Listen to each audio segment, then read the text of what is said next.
For our listeners who watched last week, and our listeners who watched, well, listeners can watch on Rumble, Getter, and YouTube Live. You can also interact with us there. But for our listeners and viewers, you may know that we covered the story of Colton Moore and the treatment that he received by the Speaker of the Georgia House of Representatives and his henchmen who refused him entry into the Georgia House, onto the Georgia House floor in a joint session of the legislature Colton Moore would have been attending as a duly elected state senator from Northwest Georgia. Well, we had a deep dive into that last week. We had Colton Moore on the show to talk about it, and I think we got pretty good insight into what happened. This week, I read a rather electrifying article by Bill Simon. Bill authors The Political Vine, a dose of political caffeine with no sugar added. Man, political boxers, David Ralston, Mr. Burns, and Smithers by Bill Simon, January 23rd, 2025. Bill Simon, this article kind of gets down with it. You kind of get down to the nitty gritty here. Welcome to the truth. Thank you, John. I appreciate the invitation and the introduction to your audience. Well, so we can recap briefly. David Ralston was the Speaker of the Georgia House of Representatives. It is not alleged, it was proven that he participated in passing a law before he was Speaker that said if your legislative duties interfered with your representation of your client, the court was automatically obliged to provide you a continuance as a counsel in the case, be it civil or criminal.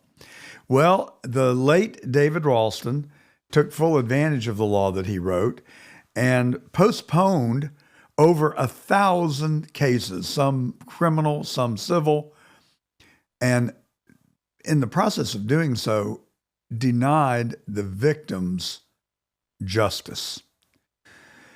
So, a year ago, there was a resolution brought to the floor of the Georgia Senate, where Colton Moore serves from Northwest Georgia, and they wanted to name a building for David Ralston.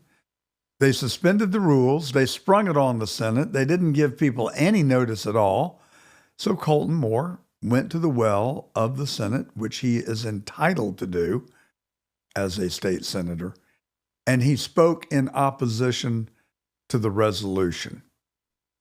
He was universally condemned by members of the Senate and the House, leading John Burns, a little short man with a complex, I think, declared that he was no longer welcome on the floor of the Georgia House of Representatives, where he had once served, and that he would not be allowed to enter. Speaker Burns' castle, I guess, because he clearly thinks he's a king. What do you think, Bill? Tell us your take on this. So when Colton Moore went to the House to participate in the joint session, he was blocked by the doorkeeper. And then this lawyer, ostensibly a lawyer, I've been told that they can find where he is not a member of the Georgia bar, but he basically came and body slammed Colton Moore to the floor. Now the citizens of Georgia are universally outraged. All right. Tell us about it, Bill. That's news. I did not know that Keith Williams was not a lawyer. I was just in the process of looking him up. Well, he may be a lawyer, but I'm told doesn't show up as a member of the Georgia bar. I mean, you can certainly be a lawyer from another state. You could have gone to law school. I don't think you could practice law without a license unless you wanted to violate the law. But anyway, we digress. Yeah, that's fine. But no, there's an actual video. I mean, I didn't I only saw the video on Twitter right after it happened. There's a very good 2-minute, 40-some-odd-second video that's actually linked in my Political Vine article and elsewhere on the web. The first doorkeeper softly blocked Colton, and Colton was trying to walk to the door and open the door. And when he walked up there, I mean, there was the big doorkeeper, a big guy. There were like 8. I think I counted 8. There may have been more out of range. 8 Georgia State Patrol officers, all of them decked out in their uniform, ready. I think I learned later, Burns notified them that, there's going to probably be trouble today, so y'all come over here and protect us. So 8 cops were there waiting, but they didn't touch Colton until after the doorkeeper got kind of tired of pushing Colton back and forth. He relented, and the short crew cut Keith Williams guy, he started more physically pushing Colton, and got to a point where he wrapped his arms around him and threw him. Actually, kind of like, I guess he threw him from his right shoulder. He turned to the right and then threw Colton on the floor. Now, Colton is about a 6'5" guy, and he's a very lanky guy. And I bring that up because he doesn't have any cushion in his body. So when he was thrown to the floor, it's a marble floor. It's a hard surface to hit. And Colton went and didn't have time to really break his fall or anything. So, and then he got up, and then the State Patrol start handling Colton more physically and start talking to him. You got to stop this, whatever. And Colton said, "Look, I got my rights here." He said, "I'm a state senator. Y'all are violating my rights to enter that room, etc." And the Georgia State Patrol has no idea of what the Constitution says, especially the part of the Constitution that says when the House and the Senate is in session, all members are free from essentially harassment or arrest of any kind of misdemeanor. Yet he was arrested on site.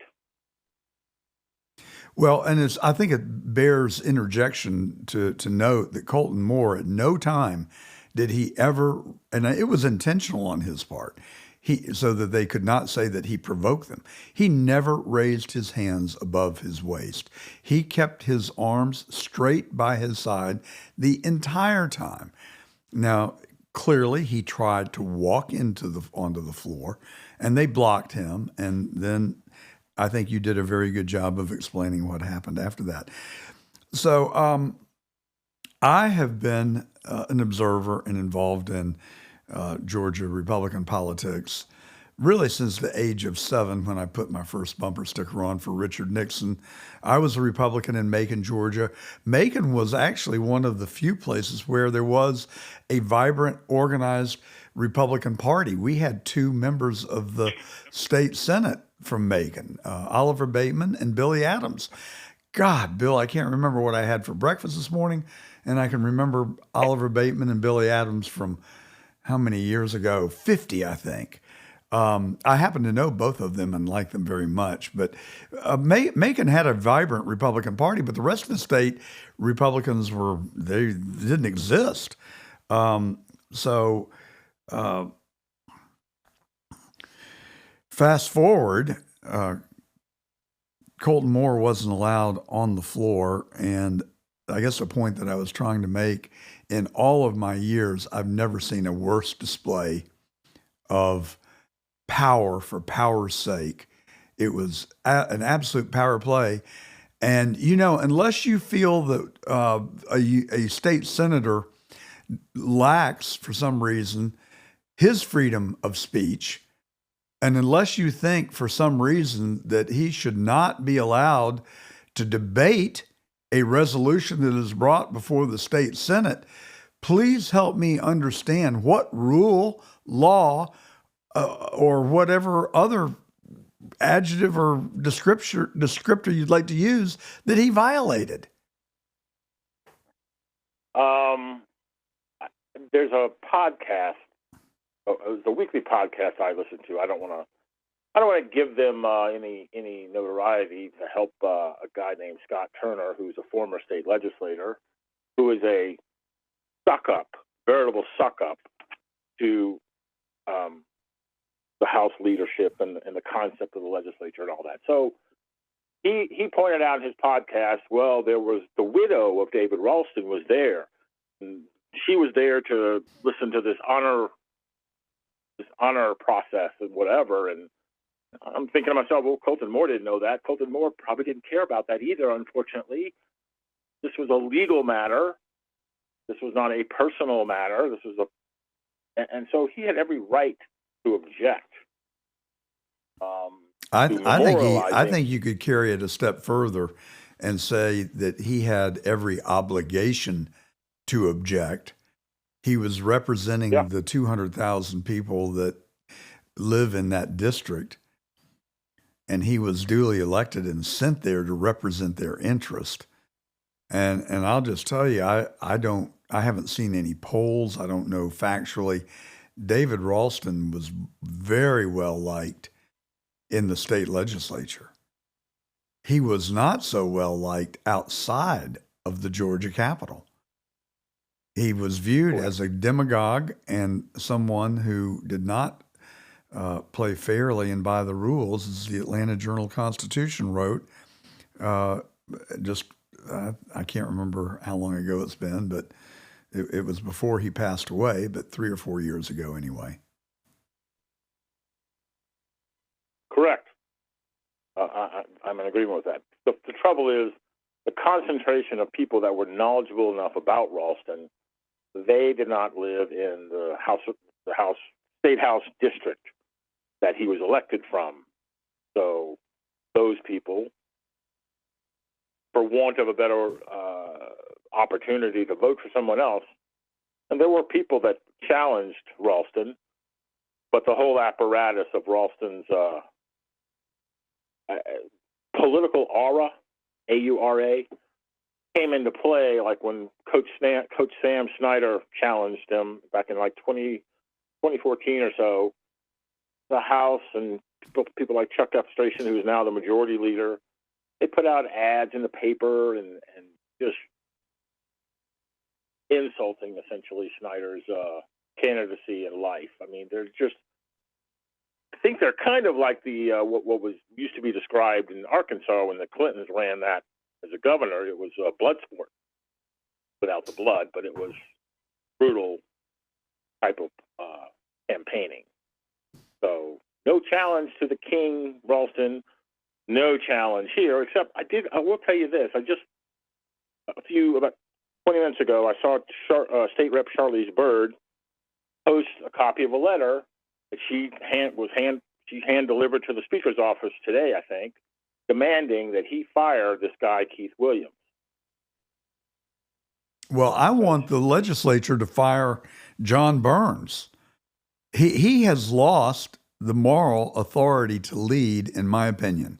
He has invoked his own bias, his own camaraderie with a former, now deceased legislator, and imposed that on both bodies of the Georgia legislature instead of relying on the Constitution and the law and just doing the right thing, honoring the First Amendment for starters. Let's start there. Why does Colton Moore lose his right to free speech just because John Burns doesn't like what he has to say? Now, you can talk about the propriety of speaking ill about the departed. I understand that. You can talk about the decorum of speaking ill about someone's spouse who is in the gallery, but then they should not have ramrodded this thing through. They sprung it on everybody. They did not follow a normal process. They brought it to the floor of the Senate. They've suspended the rules. Colton Moore was the only senator who voted against suspending the rules, allowing this resolution to come to the floor without going through the normal process, where it would be passed upon by the Rules Committee and put on a docket be put on the agenda so people would know what was coming. But they just tried to sneak it in at the 11th hour. So it was just, in my estimation, it was wrong on every level.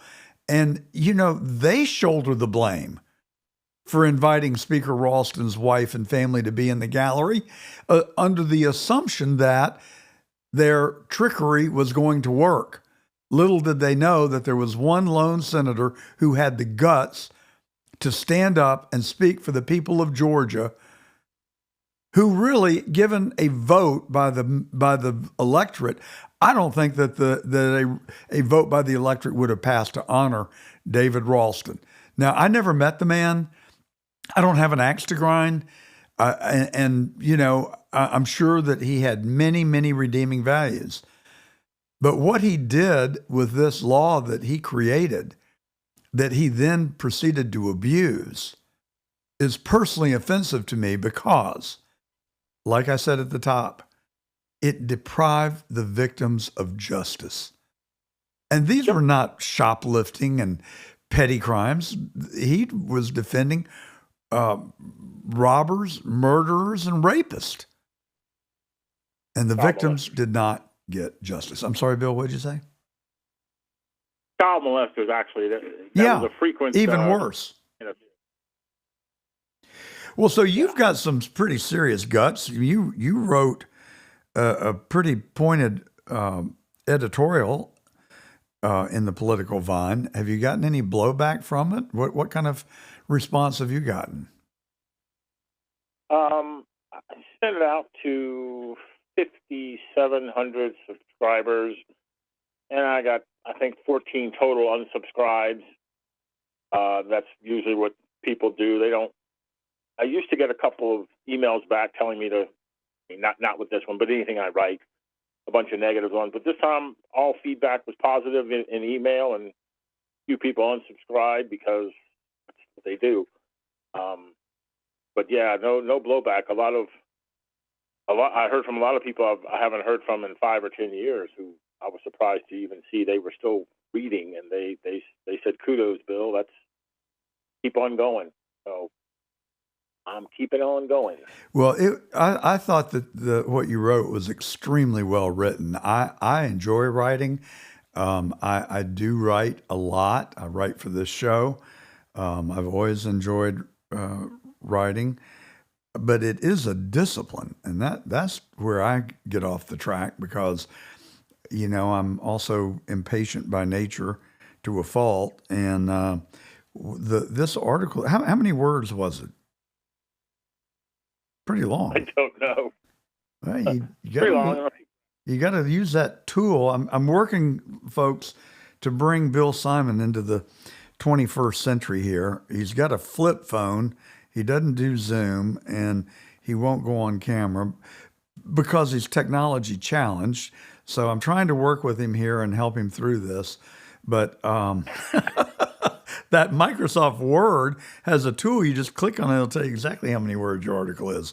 But it's a long article, and it's very well written, and it's well developed, and even goes back and tells a piece of Georgia history in the process. So while I am largely kidding you about your technology deficiencies, I am giving you a backhanded compliment because it is a truly. Did you write that on a legal pad with a pencil and an eraser? Lost that skill. 1990s brought technology to me in typing. Yes, same here. All my buddies were taking typing in high school. I was like, I don't even want to go close to one of those things.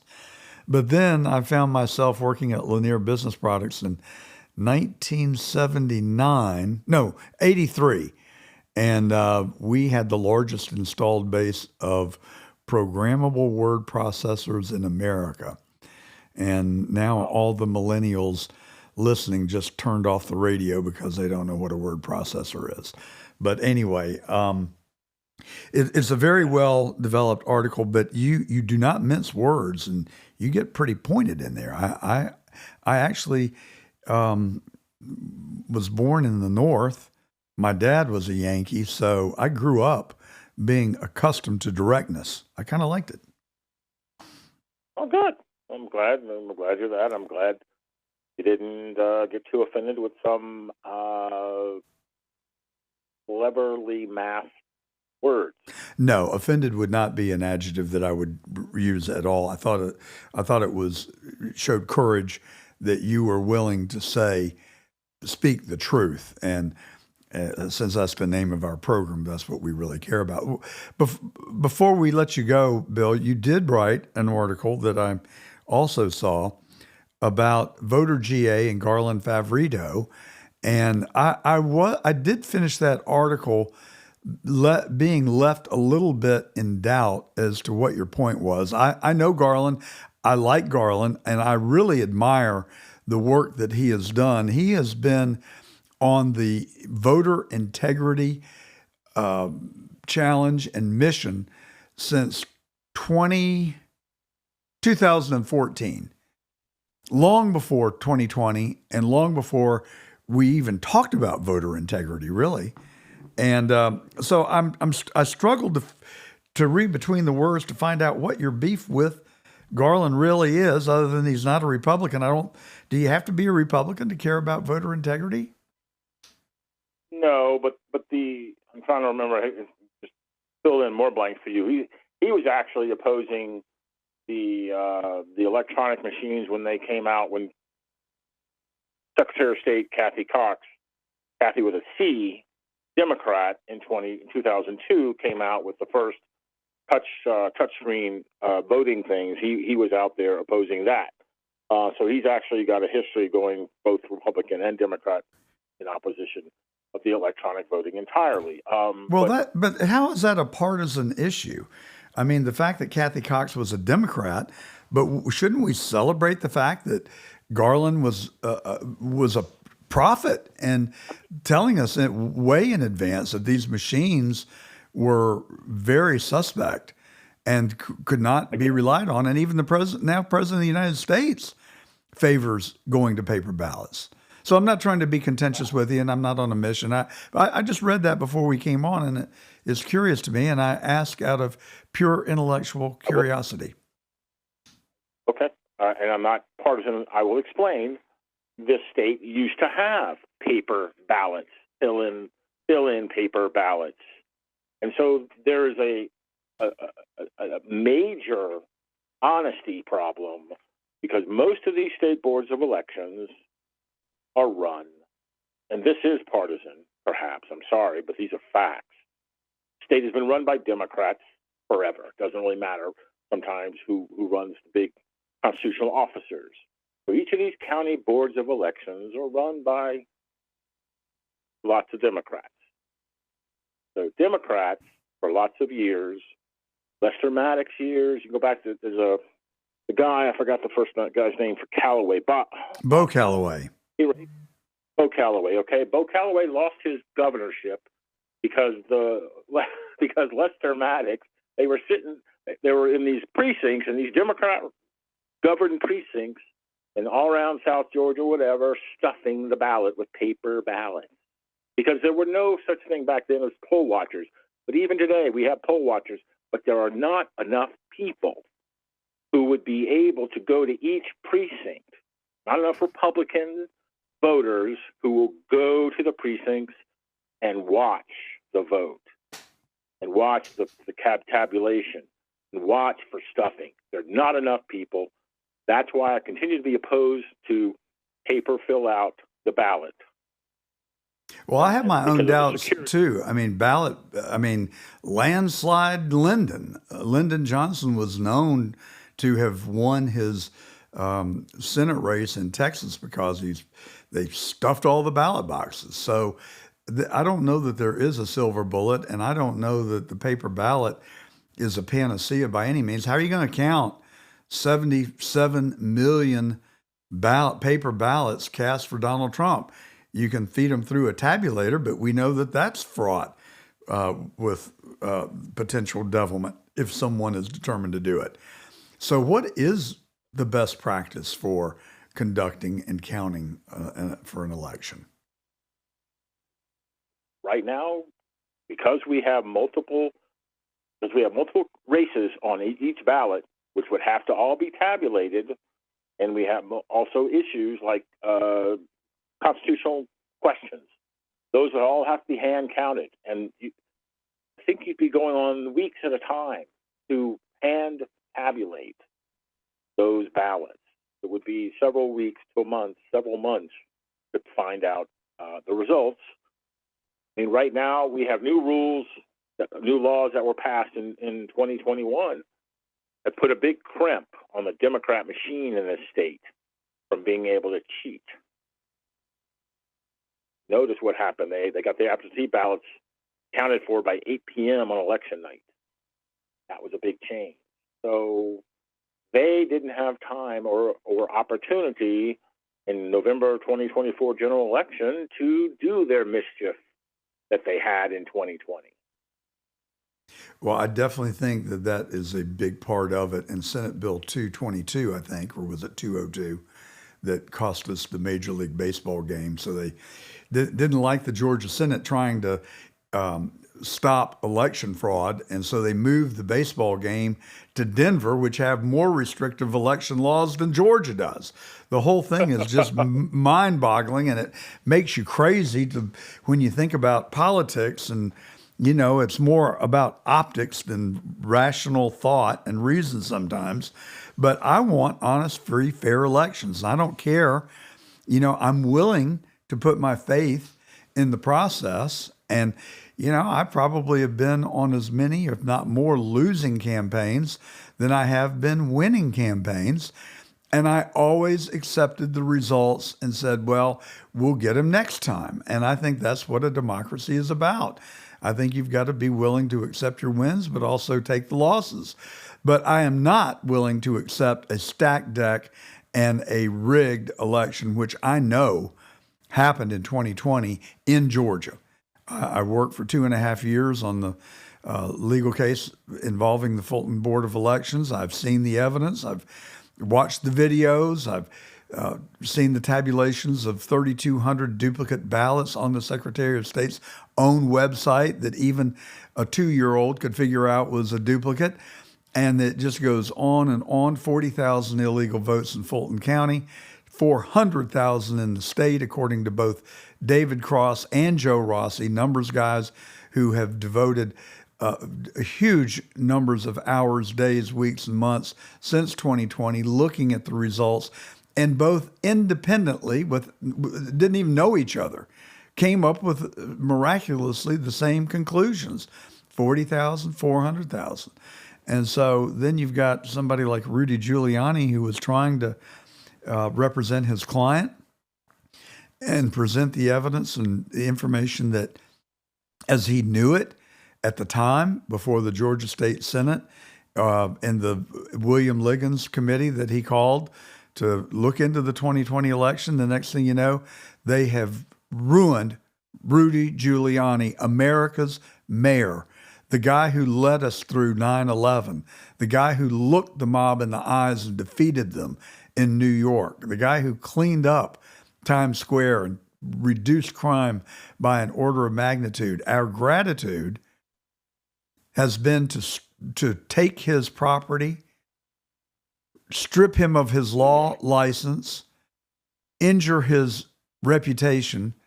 And I'm not over it, and I'll never get over it until we get justice. Not that I want to relitigate 2020. The ship has sailed. I just don't want it to ever happen again.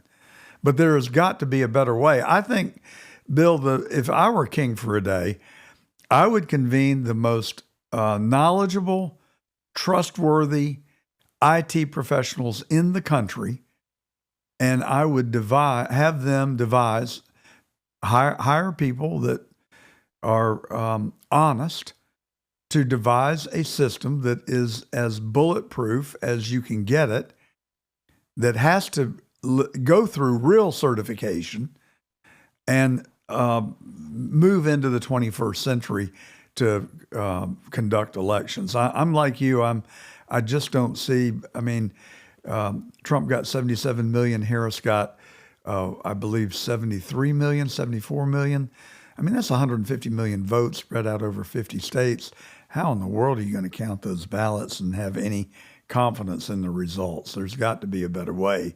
But Judge Totenberg in Raffensperger v. the United States of America. No, what was the style of the case? Curling. Curling. That's right. Thank you. Curling versus Raffensperger.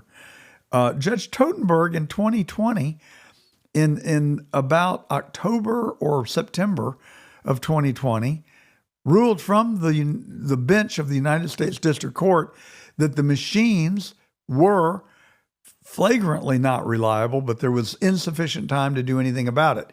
Here we sit in 2025, 5 years later, we're still using the same damn machines, and we've got the Haldeman report, and something's got to give. Somebody with a conscience and the desire to get it right has got to come forward and straighten this mess out. I thought that someone had the idea one time. Number one, I disagree with the Haldeman report. I got a big long article on Political Vine about that. But all that aside, someone suggested that blockchain is the way to write an election program. You vote on the blockchain where everyone has a secure key code. It can't be duplicated. But I don't know how. I know nothing about crypto, but that's what's been suggested. Well, I own crypto, and I still don't know anything about it. I just bought it to appease my son, who wouldn't quit talking about it until I threw some money at it. He was right. It turned out to be good. But I have the vaguest of understanding of how that works. But I think what you're saying makes sense. The technology exists. We just need to get serious about it. And, when a Democrat wins, Republicans want election reform. And when a Republican wins, Democrats want election reform. We just need to all go to neutral corners and say, look, guys, let's join hands. Let's agree that the Constitution has survived since 1776 in this great country. Let's give it the meaning and the substance that it deserves. And we can join hands and agree that we're going to have honest, free, fair elections. Everybody wins in the long run, and we can get back to a competition for ideas. Very good. Thank you, Bill Simon, forward to that. Publisher of Political Vine. How do people find you? How do they subscribe? It's an expensive newsletter. Politicalvine.com is the website, and there's a sign-up thing on the left-hand side under the word info, and it's a free subscription. So. Yeah. It's remarkable that you spend all this time and effort and you put out great content and you don't charge a penny for it. So I was being facetious when I said it's really expensive. It's not. It's free. And whether you agree or disagree, it's very good, thought-provoking stuff. It'll mess with your mind. Thank you, John. Bill Simon, thank you. Let the golden age come in. Let's have some fun in this country now. All right. I appreciate the push. Thank you. Happy New Year, and thanks for joining us. You're welcome. Thanks. All right. Bye-bye. You're listening to The Truth. I'm John Gordon. We come to you every Saturday on the John Fredericks Media Network in Memphis, Atlanta, Nashville, Richmond, Norfolk, Philadelphia, Pittsburgh, and Morgantown, West Virginia, covering the entire state of West Virginia. You can also catch us on CDM Press. That is the Georgia-based media outlet that has 13 digital outlets all over the world. We share the same values. They want the truth. We want the truth. You can also watch us live on YouTube Live, Getter Live, and Rumble.com. Just search for John Gordon Truth. We are right there. And come and join us. And if you like what you hear, please hit the subscribe button and the like button. It really helps. We are inching up towards 1,000 subscribers.